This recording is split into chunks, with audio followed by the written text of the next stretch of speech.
Hi friends. तो जैसा कि हमारा जो पार्ट 1 था उसमें हमने आपका जो 16 दिसंबर 2017 का जो जीके का पेपर था उसके कुछ क्वेश्चंस डिस्कस कर लिए थे। आज हम इस पार्ट में आगे के कुछ क्वेश्चंस को डिस्कस करेंगे। तो चलिए स्टार्ट करते हैं। तो जैसा कि आपका फर्स्ट है, केंद्र और राज्य के बीच प्रशासनिक संबंधों के बारे में निम्न में से कौन सा कथन सही है।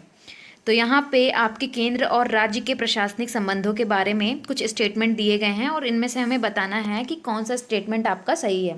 स्टेटमेंट पी है, अनुच्छेद 256 बताता है कि प्रत्येक राज्य की कार्यकारी शक्ति का प्रयोग इस प्रकार किया जाएगा कि संसद द्वारा बनाए गए नियमों का अनुपालन सुनिश्चित हो।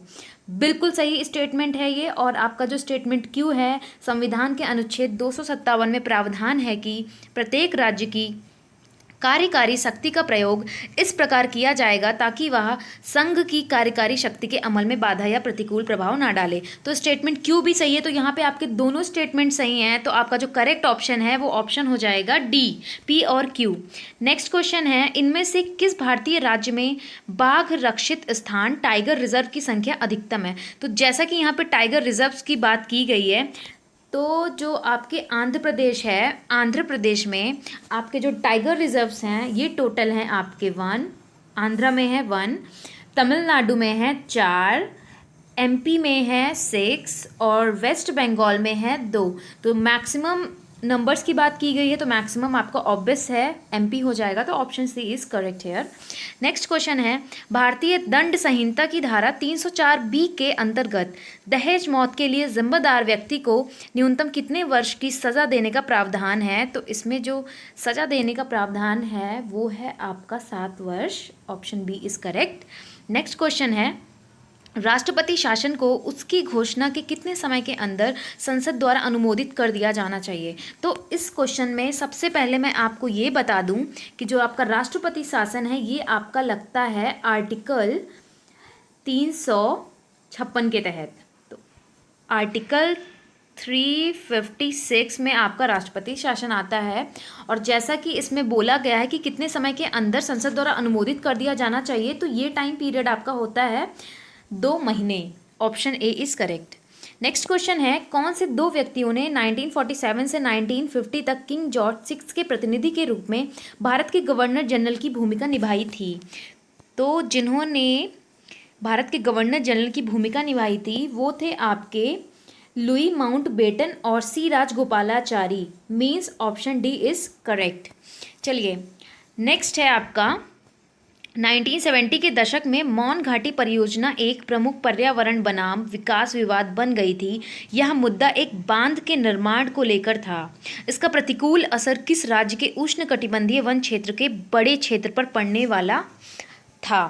तो अगर यहाँ पे हम देखेंगे तो जैसे कि आपकी यहाँ पे मौन घाटी परियोजना की बात की गई है, तो बेसिकली इसे 1973 में एक पन बिजली परियोजना द्वारा बाढ़ से बचाने के लिए साइलेंट वैली रिजर्व फॉरेस्ट में शुरू किया गया था।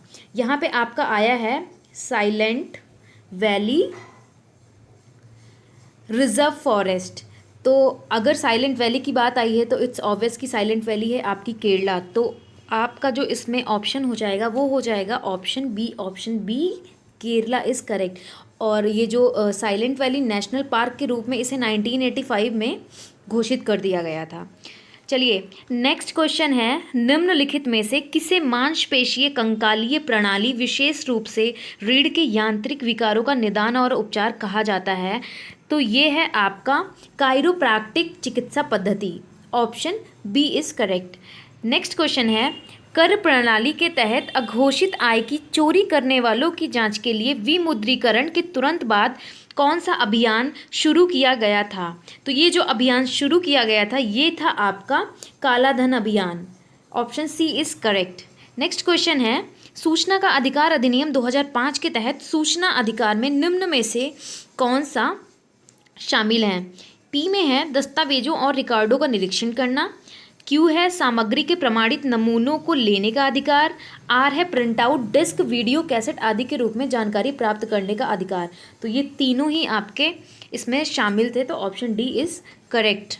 नेक्स्ट है, कणों की तरंग प्रकृति किसने स्थापित की थी।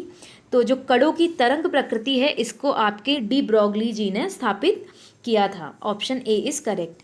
नेक्स्ट क्वेश्चन है, जो अल्पसंख्यक छात्र यूपीएससी, एसएससी आदि द्वारा आयोजित पूर्व परीक्षा उत्तीर्ण कर लेते हैं, उन्हें मुख्य परीक्षा की तैयारी में सहायता प्रदान करने के लिए जो योजना है उसका नाम, तो उनके लिए जो योजना है वो है आपकी नई उड़ान। ऑप्शन ए करेक्ट है यहाँ पे। नेक्स्ट है आपका एमनेस्टी इंटरनेशनल। एमनेस्टी इंटरनेशनल की स्थापना किसने की थी? तो एमनेस्टी इंटरनेशनल की स्थापना आपके पीटर बर्नेसन ने की थी। ऑप्शन डी करेक्ट हो जाएगा। एमनेस्टी इंटरनेशनल में मैं आपको ये बता दूं, एमनेस्टी इंटरनेशनल आपका डेथ पेनाल्टी रिपोर्ट जारी करता है।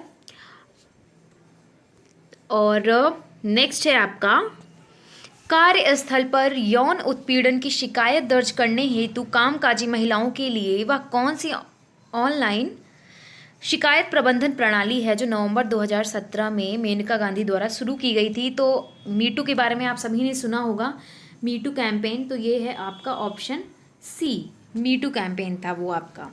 नेक्स्ट क्वेश्चन है, ये जो साइन आपको दे रखा है आपको बताना है कि ये कौन से यातायात का, इसका क्या मतलब है। तो जैसा कि आपको साइन है, इसका बेसिकली मीनिंग है तिराहा, एक रोड इधर एक इधर और एक ये आपका तिराहा हो गया है।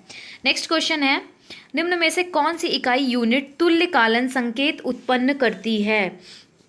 तो जो तुल्यकालन संकेत उत्पन्न करती है ये है आपकी control unit. Option A is correct. Next question है, भारत में संसदीय क्षेत्रों की संख्या कितनी है और लोकसभा में कितने सांसद हैं? तो इसमें है आपका 543 हैं आपके संसदीय क्षेत्रों की संख्या और लोकसभा में सांसद हैं 545। Option A is correct. Next question है, आज़ादी के बाद से भारत में कितनी बार आपातकाल स्थिति घोषित की गई है? तो आज़ादी के बाद से हमारे देश में अभी तक तीन बार आपकी आपातकाल की स्थिति घोषित की जा चुकी है। पहली बार जो आपकी आपातकाल की स्थिति थी वो आपकी आई थी 1962 में, दूसरी बार थी आपकी 1971 में और थर्ड टाइम थी 1975 में। 1962 में क्या था? 1962 में आपका जो नेफा नॉर्थ ईस्ट फ्रंटियर एजेंसी है, अरुणाचल में है इस टाइम, वहाँ पर चीनी आक्रमण के कारण हमारा आपातकाल लागू कर दिया गया था।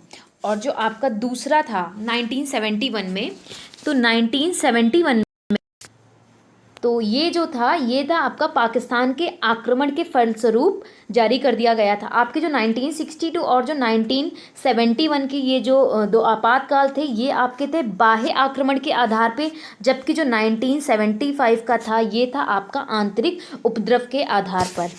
चलिए, तो इसमें आपका हो जाएगा option A 3 bar. Next question है आपका, कौन सा महासागर अधिकतम निमग्न द्वीपों से बना है? तो ये जो आपका महासागर है ये है आपका प्रशांत महासागर। Option A is correct.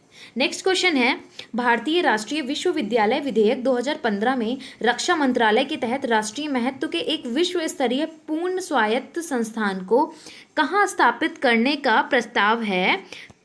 तो ये है आपका गुरुग्राम में। Option D is correct. Next है, निम्नलिखित में से कौन सा स्थान बुद्ध वंश के शाक्यों द्वारा शासित था? तो ये था आपका Kapilavastu. Option A is correct. तो आज की वीडियो में हम इतना ही रखते हैं। Thank you so much for watching this video.